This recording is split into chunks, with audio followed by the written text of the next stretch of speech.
అమ్మ అమ్మవారికి ఇరువైపులా ఉండే గజాలు దేనికి ప్రతీక? గజాలు అనేసరికి మనకి రాచరికానికి చిహ్నం కదా.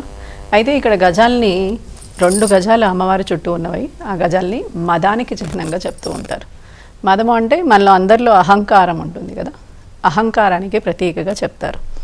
అయితే వాటికి 2 కలశాలు ఉంటాయి చేతిలో, తొండంలో. మన చేతులు వాటికి తొండం. అయితే ఈ తొండంలో ఉన్న కలశాలు సంతృప్తి అసంతృప్తికి చిహ్నం. అది వదిలే జలం ఏదైతే ఉందో అది అమృతం, అంటే తృప్తి. ఇది లక్ష్మీదేవిని మనం ఎప్పుడైతే చూస్తామో అది మనకి కలగాలి. కలగగానే అమ్మవారిని ఆరాధన చేస్తే మన జీవితంలో మన రాజ్యానికి మనం రాణులము, మనకి రాచరికపు లక్షణాలు వస్తాయి. అందుకని గజలక్ష్మిని ఆహ్వానం చేస్తాం. మనం గజలక్ష్మినే వరలక్ష్మిగా ఆహ్వానం చేస్తాం. అయితే దీంట్లో ఈ అమృత బిందువులు ఎలా అమ్మవారి మీద పడి అభిషేక జలం అవుతుందో అలాగా మన జీవితంలో సంతృప్తికరమైన వాతావరణం ఏర్పడాలి.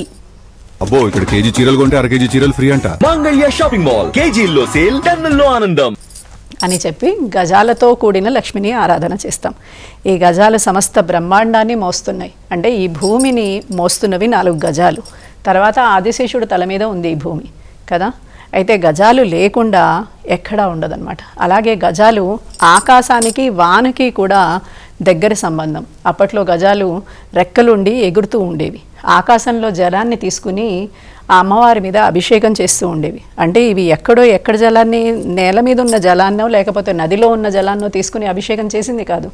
మేఘాలలో ఉన్న అమృత జలాన్ని తీసుకుని అమ్మవారికి అభిషేకం చేశాయి.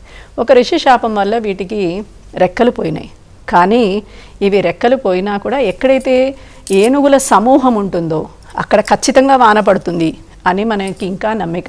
అందుకని కేరళ ప్రాంతంలో ఎక్కువగా ఏనుగుల్ని పెంచుతూ ఉంటారు. అక్కడ ఎప్పుడూ నీరు సమృద్ధిగా ఉంటుంది. వాళ్ళు ఎప్పుడైనా నీరు లేదు అని ఎప్పుడూ మనకి ఎక్కడా వార్తల్లో వచ్చినట్టు కనిపించదు.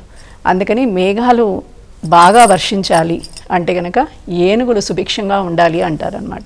అందుకని ఇదే ఏనుగులకి ప్రతీక.